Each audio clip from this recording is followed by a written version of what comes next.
ప్రభుత్వాన్ని ఈ నల్లగొండ సభ నుంచి నేను హెచ్చరిస్తా ఉన్నా. ఇవాళ గోదావరికి ప్రధానమైన ఉపనదే ప్రాణహిత నది. ఇవాళ కూడా 5,000 క్యూసెక్లు నీళ్ళు వస్తూ ఉన్నాయి.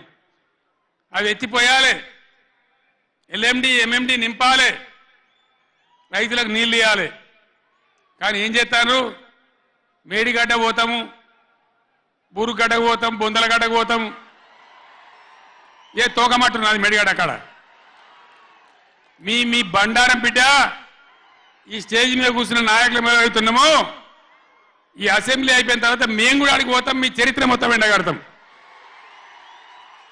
ఓ లంగ చేత పెట్టి పోయిన ప్రభుత్వాన్ని బదనాం చేయాలి, బట్టగాల్చి మీదేయాలని మేము మేడిగడ్డ పోతాం. ఏం బిక్తాం మేడిగడ్డ కాడ పోయి? ఎందుకు పోతున్నావు మేడిగడ్డకు?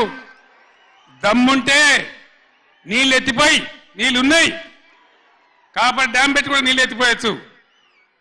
రైతుల ఈ కేసీఆర్ని బదనాం చేయాలని ఒక దుష్టబుద్ధి పెట్టుకొని రైతుల పొలాలన్నీ కొడతారా? ఇలా బంధు పెట్టింది మైబాద్కు నీళ్ళు వస్తలేవు, డోర్నగర్కు నీళ్ళు వస్తలేవు, సూర్యాపేటకు తుంగతుర్తికి మునిపొచ్చిన నీళ్ళు వస్తలేవు, తగ్గిపోతున్నాయి. ఇదా మీ రాజకీయం? మీ చిల్లర రాజకీయం. మేడిగడ్డ కాడైనా ఉంటే అందులో 250 పిల్లర్లు ఉంటాయి, 250 300 ఉంటాయి. కాళేశ్వరం ప్రాజెక్ట్ అంటే ఒక ఆటబొమ్మ కాదు. 3 బ్యారేజీలు ఉంటాయి గోదావరి మీద, 200 కిలోమీటర్ల టన్నెల్స్ ఉంటాయి, 1500 కిలోమీటర్ల కాలువ ఉంటుంది, ఒక 19 సబ్స్టేషన్లు ఉంటాయి, ఒక 20 రిజర్వాయర్లు ఉంటాయి. ఇదంతా కాళేశ్వరం ప్రాజెక్ట్ కాదట. ఒక 2-3 పిల్లర్లు కుంగిపోయినాయి. ఎన్నిసార్లు కుంగిపోలే? నాగార్జున సార్లు కుంగిపోలేదా? కడెం ప్రాజెక్టు గేట్లు కొట్టుకపోలేదా? మొన్నటిదాకా మూసీ ప్రాజెక్టు గేట్లు చక్కగా ఉండేదా? కొట్టుకపోలేదా? ఏదైనా పోతే సదరాలు దాన్ని మంచిగా చేయాలి, తొందరగా మంచిగా చేసి రైతులకు నీళ్ళు ఇవ్వాలి. కానీ మేము మేడిగడ్డకు పోతాం, బొందలగడ్డకు పోతాం, ఇదా రాజకీయమా? ఇది తెలివి అనిపించుకుంటుందా? ఇవి కాదు కావాల్సింది, రాష్ట్రానికి ప్రజలకు కావాల్సింది.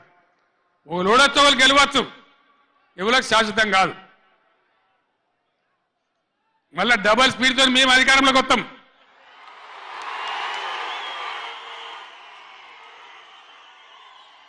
అప్పుడు మేం గిట్లే మాట్లాడన్నా, ఈ పద్ధతి అనుసరించన్నా?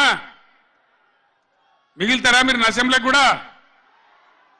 ఈ అహంకారంతో, దుర్మార్గమైన విధానంతో నదుల నీళ్ళ మీద నీకు అవగాహన లేదు. నన్ను అడగనట్టు నేను చెప్పు కదా,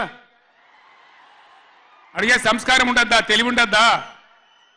అన్నా ఏం దగ్గర ఇట్లా అంటాను, కేఆర్ఎంకి అప్పచెప్పమంటాను, ఏం చేయాలి? ఈ పొన్నాల లక్ష్మయ్య గారు ఉన్నాడు, హరీష్ రావు ఉన్నాడు, నేనున్నా, కడియం సిఆర్ ఉన్నాడు, నీళ్ళ మీద పనిచేసిన వాళ్ళు ఉన్నారు.